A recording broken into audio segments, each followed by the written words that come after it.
During the division of assets, my daughter said loudly to her siblings, "The old lady won't last long. Better if she gets nothing, just a spot in the nursing home." I lowered my head and smiled. The next day, they all received a letter.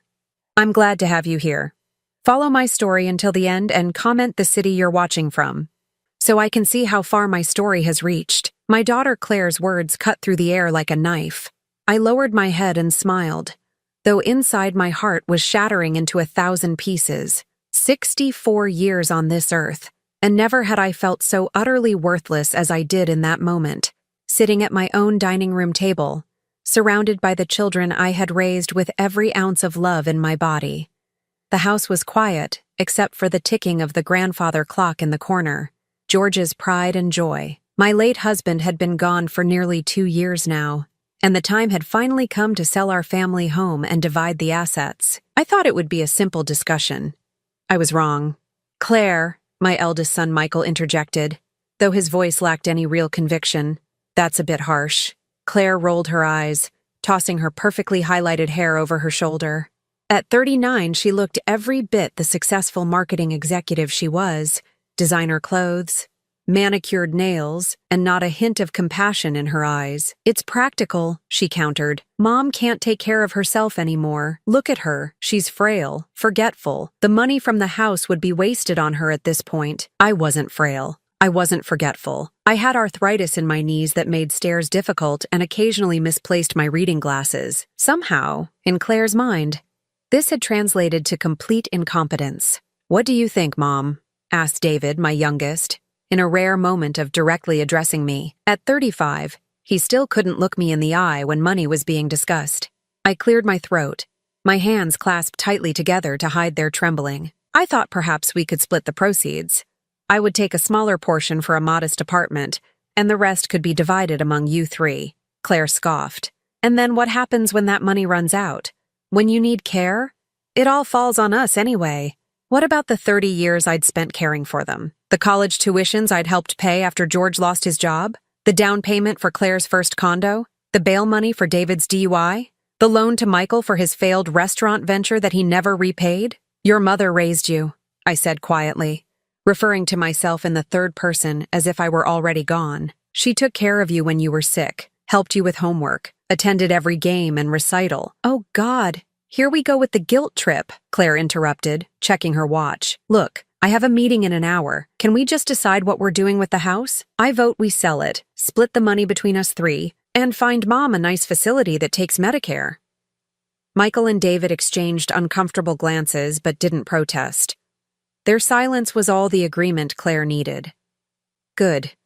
It's settled then," she said, standing up and gathering her designer purse. "I'll call my realtor friend.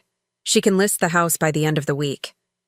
I have 30 days to move out, according to the divorce agreement with your father," I said, my voice steady despite the hurricane of emotions inside me. Claire looked at me as if I were speaking a foreign language. "Divorce? Dad's been dead for 2 years, Mom." "I know that," I said quietly. It was a joke, but no one laughed. No one even smiled. Instead, they looked at me with a mixture of pity and impatience, as if my small attempt at humor was further evidence of my mental decline. As they filed out of the dining room, Claire's words echoed in my head. "The old lady won't last much longer." I remained seated at the table long after they'd gone, surrounded by the remnants of our family dinner, a dinner I had spent all day preparing, making each of their favorites: the pot roast for Michael, the scalloped potatoes for David, the apple pie for Claire. None of them had commented on the food. None of them had offered to help clean up. Slowly, I began gathering the plates, wincing as my arthritic fingers gripped the heavy stoneware. As I loaded the dishwasher, memories flooded back. Claire's first steps across this very kitchen floor, Michael learning to ride a bike in the driveway, David's high school graduation party in the backyard. I had given them everything, and now I was nothing more than an inconvenience, a problem to be solved, an old lady to be tucked away and forgotten. But as I wiped down the dining room table, something shifted inside me. The hurt began to crystallize into something harder, something stronger. Claire was right about one thing. I wouldn't last forever. None of us do. But I wasn't done living yet. Not by a long shot. That night, I sat at George's old desk and wrote 3 letters, one for each of my children. I sealed them in envelopes with trembling hands but resolute heart. Tomorrow, they would each receive their letter, and nothing would ever be the same again. As I turned out the light and climbed into bed, I felt something I hadn't experienced in years, a sense of purpose. Claire thought I was just a frail old woman ready for the scrap heap. She had no idea what I was capable of. None of them did. But they were about to find out. The next morning, I woke before dawn, a lifetime of early rising ingrained in my bones. The house was quiet, the same house where I'd spent 38 years of my life, raised 3 children, and buried my husband. Soon, it would belong to someone else. I made my coffee strong and carried it to the porch, watching the sun slowly paint the sky in shades of pink and gold. My neighbor Elaine waved from her garden, and I raised my mug in greeting. She had no idea my world had collapsed yesterday, that my own children had essentially written me off as already dead. The postal carrier would deliver my letters today. I imagined the expressions on my children's faces as they read what I'd written, not anger or accusations. I was beyond that now, just truth, plain and simple. By 9 o'clock, I was dressed and ready. I'd made an appointment with Howard Abernathy, my old friend and attorney. George had always handled our legal matters, but after his death, I'd had to learn quickly. Howard had been kind, explaining everything clearly without making me feel stupid. Unlike my children, he never assumed my age equated to incompetence. "Marcia, this is quite a change of plans," Howard said, reviewing the documents I'd placed before him. His office smelled of leather and wood polish, comforting in its old-fashioned formality. "Are you sure about this?" "I've never been more certain of anything in my life," I replied, my voice steady. "Can you make it happen?" Howard removed his glasses, polishing them thoughtfully. "Yes, but it will require some maneuvering. The house is in your name, so legally you don't need your children's permission to sell it. But they'll notice when the proceeds don't match what they're expecting." "I'm counting on it," I said with a small smile. "I want everything to be legal and transparent. I just don't want them to know until it's done." "And the new trust arrangements?" "Exactly as I've outlined. They'll each receive a portion, but with conditions, and not a penny before I'm gone." Howard nodded slowly. "You realize they'll be angry." I thought of Claire's cold eyes, Michael's averted gaze, David's awkward silence. "They already are, Howard. They just don't know who they're angry at." 2 hours later, I left Howard's office with a renewed sense of purpose. The wheels were in motion. The house would be listed with a different realtor than Claire's friend, at a slightly lower price to ensure a quick sale. A significant portion of the proceeds would be placed in a special account that only I could access. The rest would go into trusts for my children, with specific conditions for each. My next stop was the bank. Stella Jenkins had been my teller for 15 years, and she'd recently been promoted to branch manager. "Mrs. Wilson, what a lovely surprise," she greeted me warmly. "How can I help you today?" "I need to make some changes to my accounts," I explained. "And I'll need your absolute discretion." Stella's expression grew serious. "Of course. Let's go to my office." Inside the private room, I laid out my financial situation. George and I had always lived frugally, saving where we could. The children knew about our main accounts, but they had no idea about the small inheritance I'd received from my Aunt Josephine 10 years ago, money I'd kept separate and never touched. "I'd like to close my joint accounts and open new ones, in my name only," I told Stella. "And I'd like to access the funds in the safety deposit box." If Stella was surprised, she didn't show it. She simply nodded and began the paperwork. By the time I left the bank, I had consolidated my resources and gained complete control over my finances for the first time in my adult life. My phone rang as I was driving home. Claire. I let it go to voicemail. Then Michael called. Then David. They must have received the letters. I parked in the driveway and sat for a moment, gathering my strength. My letter to each of them had been simple. I was selling the house as they wished, but I would be handling my own affairs moving forward. I thanked them for their concern, but assured them I was quite capable of managing my life. I did not mention their cruel words or their plans to ship me off to a facility. I simply stated facts. The messages they left were predictably self-centered. Claire. "Mom, what is this letter? We need to talk about the house. Call me back immediately." Michael. Hey, Mom, got your letter. We should probably discuss this as a family. Claire's pretty upset. David. Mom, are you okay? Claire's freaking out. She says you're being manipulated. Please call me. Of course. Claire assumed someone must be manipulating me. The idea that I might make decisions for myself never occurred to her. Inside the house, I went straight to the study and opened George's filing cabinet. After his death, I'd organized everything meticulously. Insurance policies, property deeds, tax returns. I pulled out the folder labeled Personal Effects and began making a list of items to keep, sell, or donate. The grandfather clock would go to an auction house, the antique dining set too. The jewelry George had given me over the years, some of it quite valuable, would be appraised and sold, except for my wedding band and the sapphire earrings my mother had left me. As I worked, a strange calm settled over me.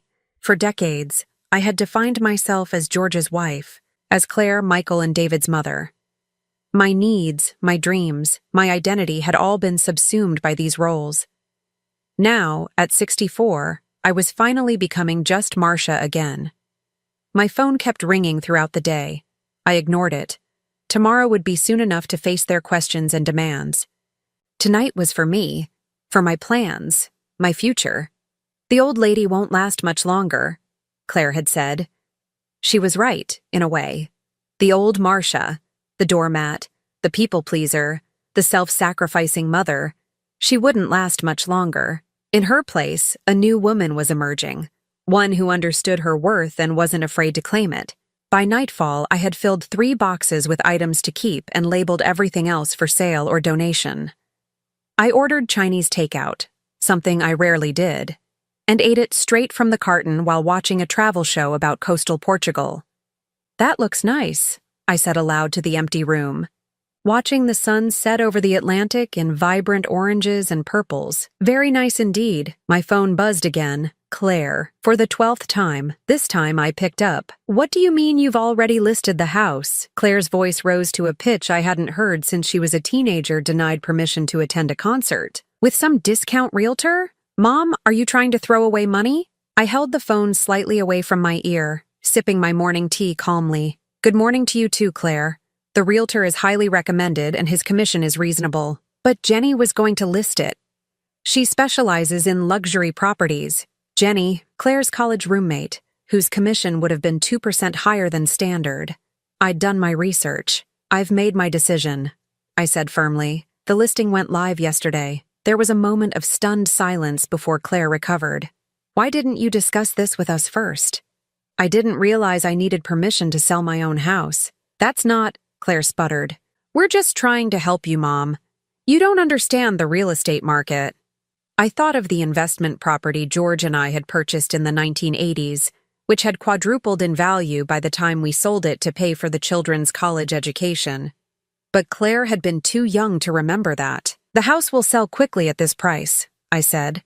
And that's what matters to me. What about the furniture, the antiques, Dad's collections? Her voice had taken on an accusatory edge. I'm keeping a few sentimental items. The rest will be sold at auction next week. The silence that followed was so prolonged I thought we'd been disconnected. Mom, Claire finally said, her voice unnaturally controlled. I think we need to talk about your mental state. This impulsive behavior is neither impulsive nor a sign of mental decline, I interrupted. I've made a careful plan, Claire. I'm simply executing it. What plan? Where will you even go? I haven't decided yet, I said, which wasn't entirely true. I had some very specific ideas, but I'll have plenty of options once the house sells. Claire made a noise of exasperation. I'm coming over. Today. We need to talk face to face. I won't be home, I said. I have appointments all day. Another lie. I'd be at Elaine's house across the street, hiding like a teenager breaking curfew. We'd planned to have lunch and play cards. Elaine, a widow herself, had been horrified when I told her about my children's behavior. Tomorrow then, Claire insisted, and I'm bringing Michael and David. Fine, I agreed. Dinner at 6. Don't bring food. I'll cook. After we hung up, I sat at the kitchen table and allowed myself one deep, shuddering breath. Standing up to Claire had never been my strong suit. George had always said she got her stubbornness from me, but I'd never seen it. To me, she had always been a force of nature. Beautiful, brilliant, and utterly unstoppable. The doorbell rang, interrupting my thoughts. I wasn't expecting anyone. Through the peephole, I saw a young couple on my porch, looking around appreciatively at my flower beds. "Hello?" I said, opening the door cautiously. "Mrs. Wilson? I'm Tracy Lopez, and this is my husband Miguel. We're so sorry to drop by unannounced, but we just saw your house listing online, and we were driving through the neighborhood and thought, well, it doesn't hurt to ask if we could take a quick look." They were in their early 30s, with the eager, slightly desperate look of first-time homebuyers. Tracy was visibly pregnant. "The realtor should be handling showings," I said hesitantly. "We know, and we've already called him to schedule officially," Miguel explained. "But we've been outbid on 3 houses already, and when we saw yours," he looked at his wife with obvious affection, "we just had a feeling about it." I thought about what Claire would say, how these people were probably trying to scam me, how I shouldn't let strangers into the house, how I was being naive. Then I looked at Tracy's hopeful face and the protective way Miguel held her hand. "Come in," I said, stepping aside. "I'll give you a quick tour."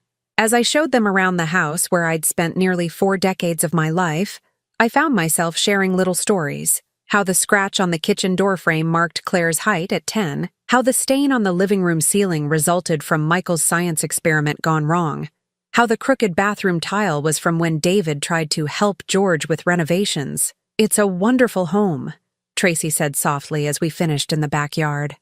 "You can feel how much love is in these walls." "Yes," I agreed, surprised by the lack of sadness I felt. But now it's time for a new family to make their own memories here. After they left, promising to return with their realtor for an official showing, I went to the old secretary desk in the living room. Inside the top drawer was a leather-bound journal George had given me on our 30th anniversary. I'd never written in it, always too busy with everyone else's needs to record my own thoughts. I opened it to the first blank page and began to write. Today, I showed my house to a young couple. The woman is expecting their first child. They looked at this place and saw a beginning. For so long, I've only been able to see endings. 3 days later, my house was under contract. Tracy and Miguel Lopez had indeed returned with their realtor and made an offer just slightly above asking price. Their letter, explaining how they'd fallen in love with the home and could envision raising their family there, had sealed the deal for me, despite my realtor suggesting we wait for more offers. When I told my children at our dinner, Claire's face went through a remarkable series of expressions: shock, anger, disbelief, and finally, calculation. "How much?" she demanded, her fork hovering midway to her mouth. I named the figure. "That's it?" she nearly shouted. "Mom, that's at least $50,000 below market value. What were you thinking?" "I was thinking it's my house, and I can sell it to whomever I choose, for whatever price we agree on," I replied calmly, passing the salad to David. "But that's our inheritance you're just giving away," Claire sputtered. And there it was, the truth, finally spoken aloud. "Your inheritance?" I repeated softly. I wasn't aware I had died. Michael choked slightly on his water, and David suddenly became very interested in his napkin. "You know what I mean," Claire said, flustered. "That money was supposed to be for all of us. Eventually." "And what about me?" I asked. "What was supposed to be for me right now, while I'm still very much alive?" Claire had no answer for that. "The nursing home," I supplied for her. "Isn't that right? A place where I wouldn't be a burden on any of you." "Mom," Michael started, but I held up my hand. "The house will close in 30 days, I said firmly. "And then each of you will receive a check for $20,000. The rest is mine." The silence that followed was deafening. 6 months can change everything. The Lopez family had been living in my old house for nearly 5 months now. Tracy had given birth to a beautiful baby girl, and they'd sent me a photo with a thank you note. "Emma's nursery used to be your sewing room. We think of you often and hope you're happy in your new life." My new life. It still felt strange to think of it that way. After the closing, I'd moved into a small furnished rental while I figured out my next steps. My children had been in various states of shock, anger, and disbelief when I'd handed them each a check for $20,000. Far less than they'd expected, but more than nothing. "This is it?" Claire had asked, staring at the check as if it might suddenly add a zero. "This is it," I'd confirmed. Consider it a gift. But what about the rest? Michael had pressed. The house sold for almost $300,000. The rest is mine, I'd said simply. For my future. They'd tried everything after that. Guilt, anger, even bringing in a lawyer to see if they could contest my decision. But Howard had made sure everything was airtight. The house had been solely in my name, and I was of sound mind. The money was mine to do with as I pleased. And what had pleased me was something none of them could have imagined. "Are you sure about this, Marcia?" Elaine had asked when I'd first shared my plan with her. "It's so unexpected. That's exactly why I need to do it," I'd replied. "I've spent my entire life being exactly who everyone expected me to be. Now it's my turn." The memory brought a smile to my face as I adjusted my new sun hat and gazed out at the glittering blue ocean before me. The small cafe table wobbled slightly as I reached for my coffee, the warm sea breeze carrying the scent of salt and jasmine. "More coffee, Ms. Wilson?" asked Miguel, the owner of the small beachside cafe where I'd become a regular. "Yes, please," I replied. "And perhaps one of those delicious pastries." "Of course." He smiled warmly. "Working on your painting again today?" I nodded, gesturing to the small easel set up beside my table. "The light is perfect this morning." Who would have thought that Marcia Wilson, dutiful wife and mother, would discover a passion for watercolor painting at 64? Certainly not my children, and honestly, not even me. But the art class I'd impulsively signed up for at the community center during my last month in the rental had awakened something in me, a joy, a sense of possibility I hadn't felt in decades. And when the instructor had mentioned the artists' colony in this small coastal town, something had clicked. I'd gone home that night and looked up real estate listings. A week later, I'd put a deposit on a tiny cottage just 2 blocks from the beach. My phone buzzed beside my coffee cup. David, my youngest. Unlike Claire and Michael, who had essentially stopped speaking to me after realizing I wasn't going to change my mind about the money, David still called occasionally. "Hey, Mom," he said when I answered. "Just checking in. How's wherever you are?" I still hadn't told any of them exactly where I'd moved. Not out of spite, but because I knew they wouldn't understand. They'd try to talk me out of it, tell me I was being foolish, that I needed to be near them as I aged. "I'm wonderful, David," I replied truthfully. "How are you? How's work?" We chatted for a few minutes about his job and his new girlfriend before he cleared his throat uncomfortably. Claire's been asking about you," he said. "She won't call you herself, you know how she is, but I think she's worried. Worried about me or worried about her inheritance?" I asked, more sharply than I'd intended. David sighed. "That's not fair, Mom. She just doesn't understand why you suddenly changed everything. None of us do." I watched a seagull dive into the waves, emerging with a small fish. "It wasn't sudden for me, David. It was a lifetime coming." After we hung up, I returned to my painting, trying to capture the way the sunlight danced on the water. My technique was still developing, but my instructor said I had a natural eye. 3 of my smaller pieces were already displayed in the local gallery, price tags modestly attached. "Marcia, there you are!" I looked up to see Eleanor, my neighbor from the artists' colony, approaching with her usual exuberance. At 72, she had more energy than most people half her age, her silver hair always escaping its braid, her clothes splattered with paint. "We're having an impromptu gathering at my place tonight," she announced, pulling up a chair without waiting for an invitation. "Sarah sold her sculpture series to that gallery in San Francisco, and we're celebrating. You'll come, of course." It wasn't really a question. That was Eleanor's way. She simply assumed everyone wanted to be part of the vibrant community she'd helped create among the eclectic group of artists, writers, and retirees who populated our small coastal haven. 6 months ago, I would have made an excuse.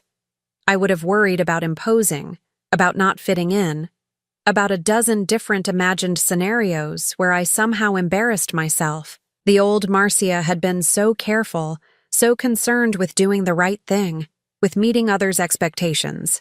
"I'd love to," I said instead. "Should I bring anything?" "Just yourself," Eleanor replied with a wave of her hand.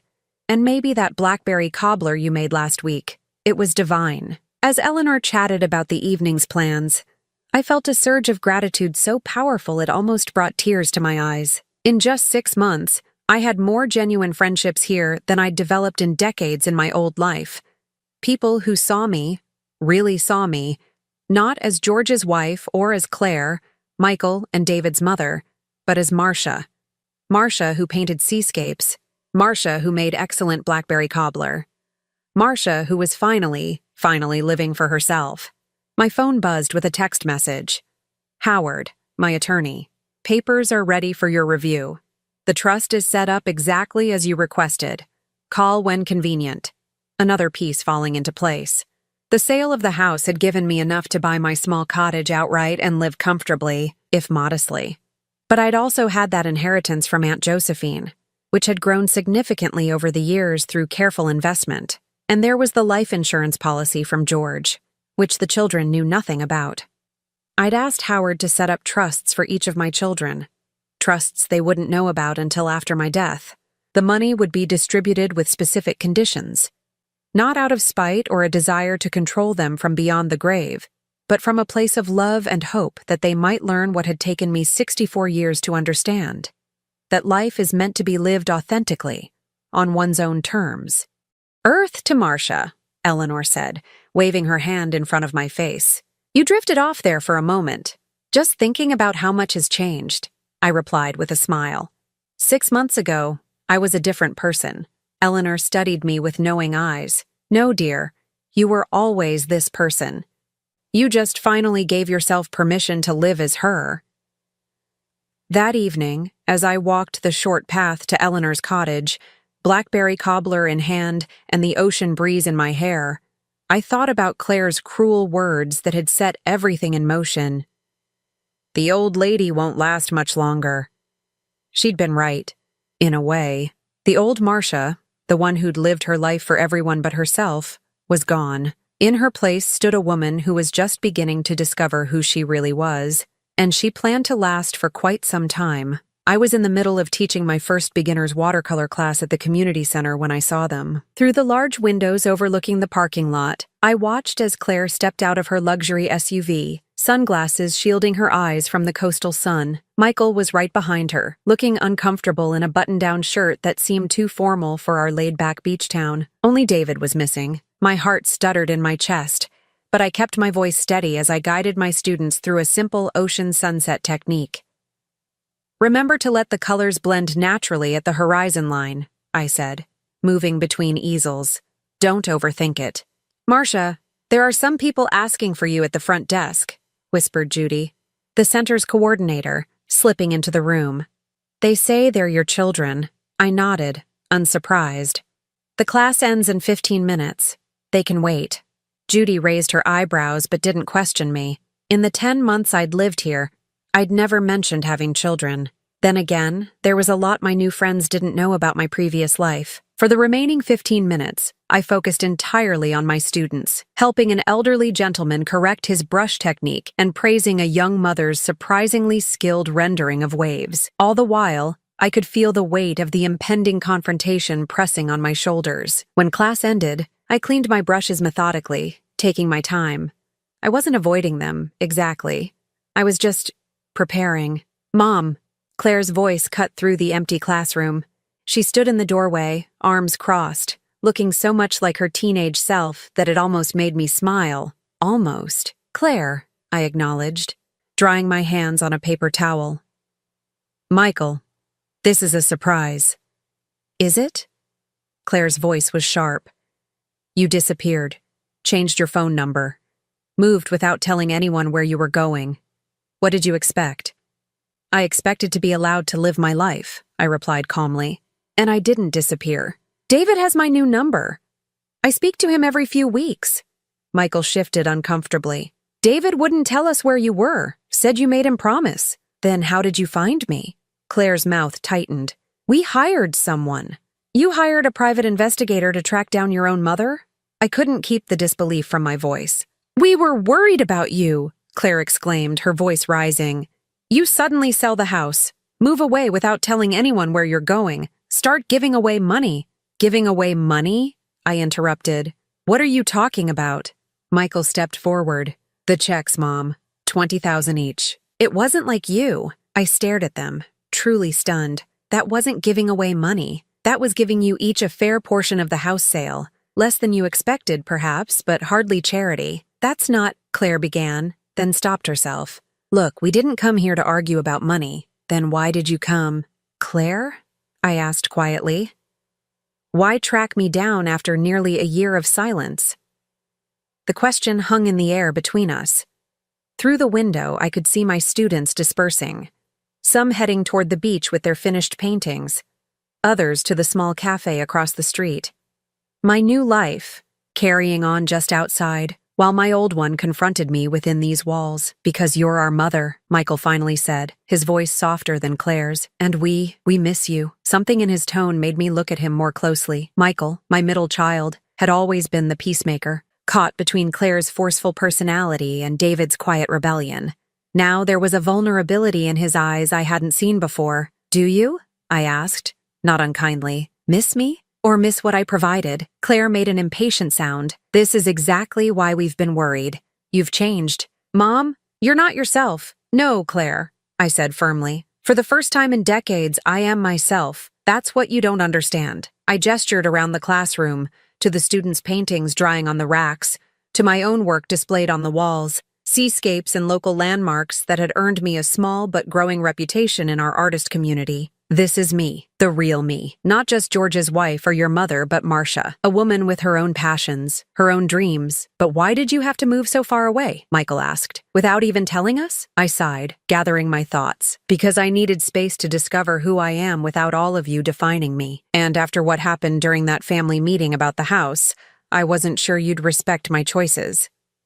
Claire flinched slightly, and I knew she remembered her cruel words. The old lady won't last much longer?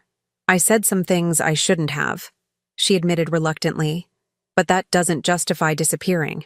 I didn't disappear, Claire. I moved on. There's a difference. An uncomfortable silence fell between us. Through the open door, I could hear the sounds of the community center, children laughing in the gymnasium down the hall, the gentle chime of the yoga class ending, normal life continuing all around us. We found the trust documents, Claire finally said, her voice flat.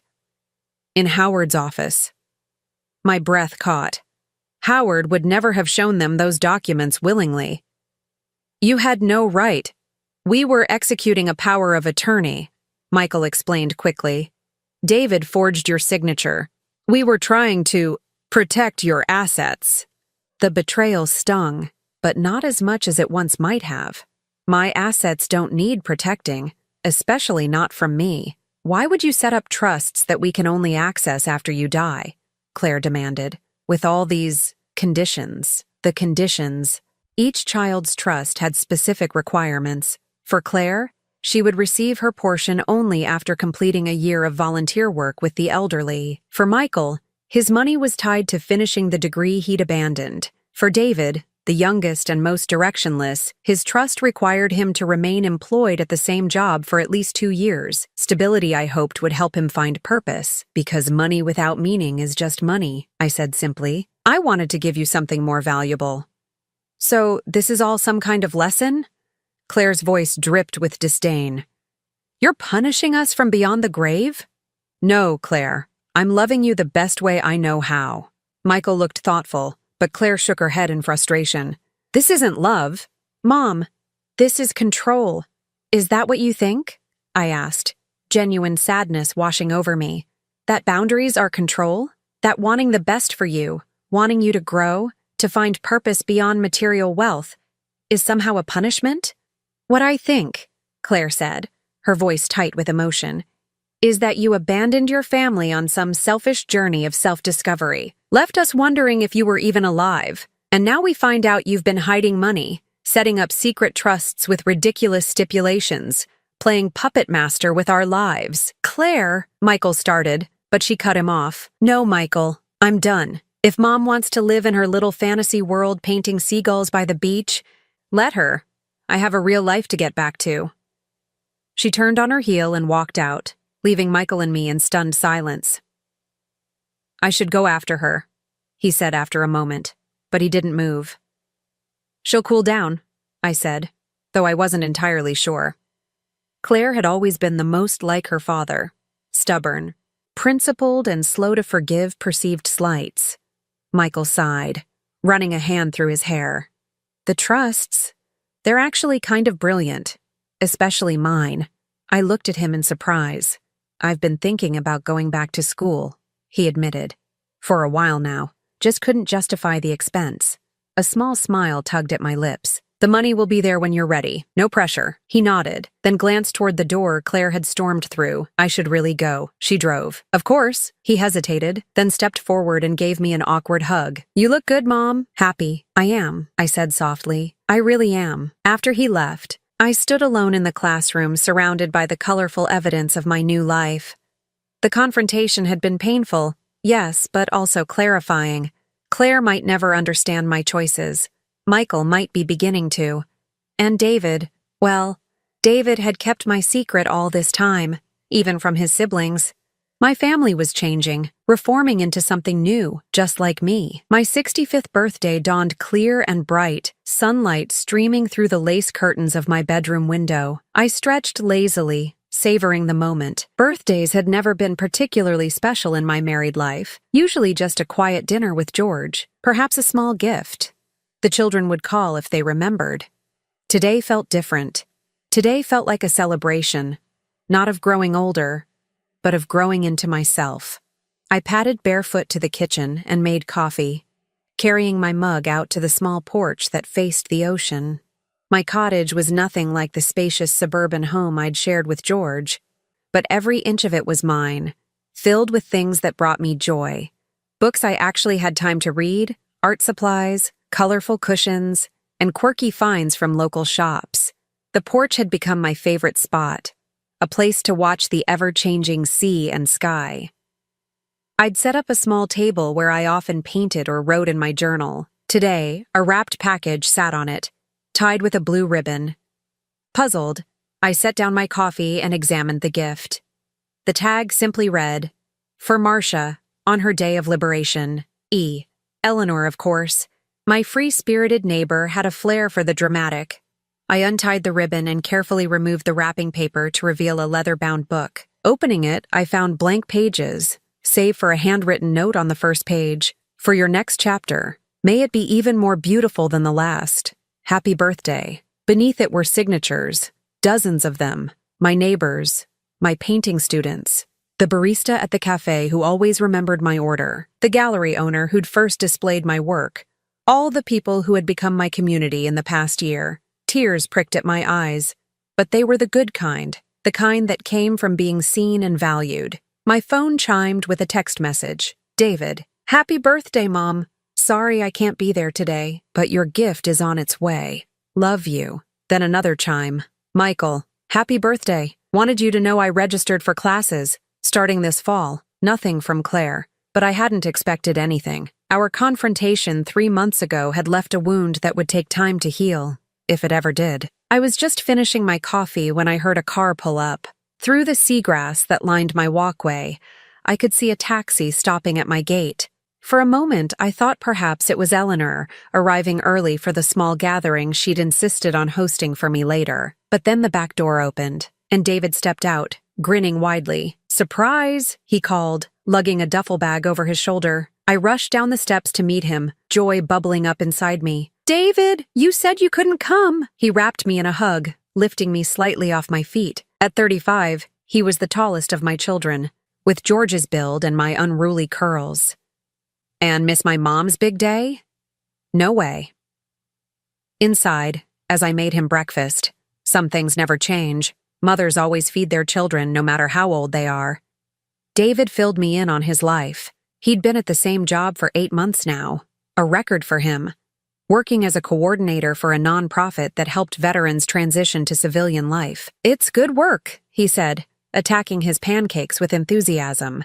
Makes me feel like I'm doing something that matters, you know? I did know. That feeling had eluded me for most of my adult life, only finding it now, in my 60s. How's your painting going? He asked. Michael said your stuff is selling in that local gallery. I nodded, unable to hide my pride. 3 pieces last month. Nothing expensive, but it's a start. That's amazing, Mom, really. His genuine happiness for me warmed my heart. Of my 3 children, David had been the quickest to accept my transformation, perhaps because he himself had always been searching for his own path. So, he said a bit too casually, I might have invited someone else to your birthday dinner. I raised an eyebrow. Oh, Michael's driving down. Should be here by 4. I smiled, pleased. That's wonderful. I wasn't sure if— And Claire, he added quickly, then winced at my expression. I know. But she wants to come, Mom. I didn't pressure her, I swear. Claire? Coming here willingly? After the things she'd said? I wasn't sure whether to be hopeful or anxious. Did she say why? I asked carefully. David shrugged. Just that she didn't want to miss your birthday. Look, I know she was harsh the last time, but she's been different lately. Quieter. I think she might be ready to really talk. I nodded slowly. Well, it's your risk. You're the one who'll have to drive back with her if things go badly. He grinned. Always the optimist, Mom. The rest of the day passed in a pleasant blur. David and I walked along the beach, collecting shells and talking about everything and nothing. I showed him my newest paintings in the small studio space I'd set up in what was supposed to be the cottage's second bedroom. This one's my favorite, he said, pointing to a watercolor of an elderly couple walking hand in hand along the shoreline, their backs to the viewer, facing a brilliant sunset. That's Eleanor and her late husband, I explained. I painted it from a photograph she showed me, their 50th anniversary, just a year before he passed. It's beautiful, David said softly. You can feel the love between them. By 4 o'clock, as promised, Michael's car pulled into my driveway. I watched from the porch as he emerged, followed by Claire. She looked different somehow, less polished than usual, her hair in a simple ponytail, wearing jeans instead of her customary tailored slacks. Happy birthday, Mom, Michael said, hugging me warmly. Place looks great. Claire hung back, her expression unreadable. Then, to my surprise, she stepped forward and handed me a small, wrapped package. Happy birthday, she said, her voice quiet but steady. Thank you, I replied, genuinely touched. I'm glad you came. Inside the package was a silver frame holding a photograph I'd never seen before. Me, much younger, laughing as I pushed Claire on a swing. I must have been in my 30s. Claire no more than 5 or 6. Dad took it, Claire explained, watching my face. I found a box of old photos when I was cleaning out my storage unit. It's wonderful, I said softly. I don't remember ever seeing it. There's a letter too, she said, nodding toward the package. But maybe read it later.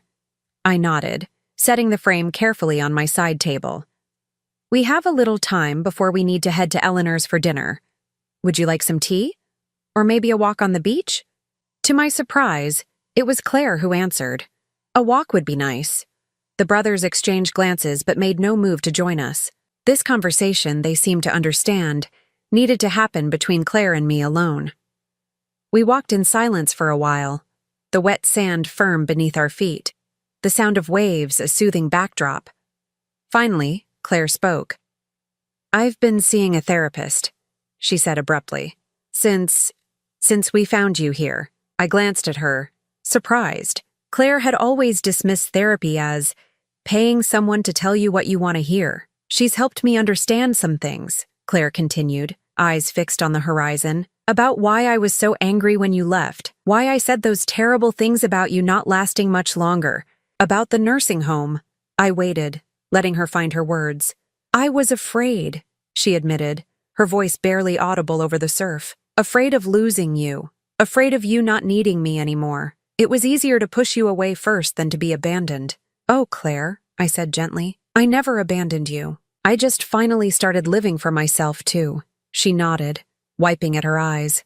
I know that now, but at the time, it felt like rejection, like you were choosing yourself over us. It wasn't an either-or choice, I explained. I can love you and still love myself enough to want happiness.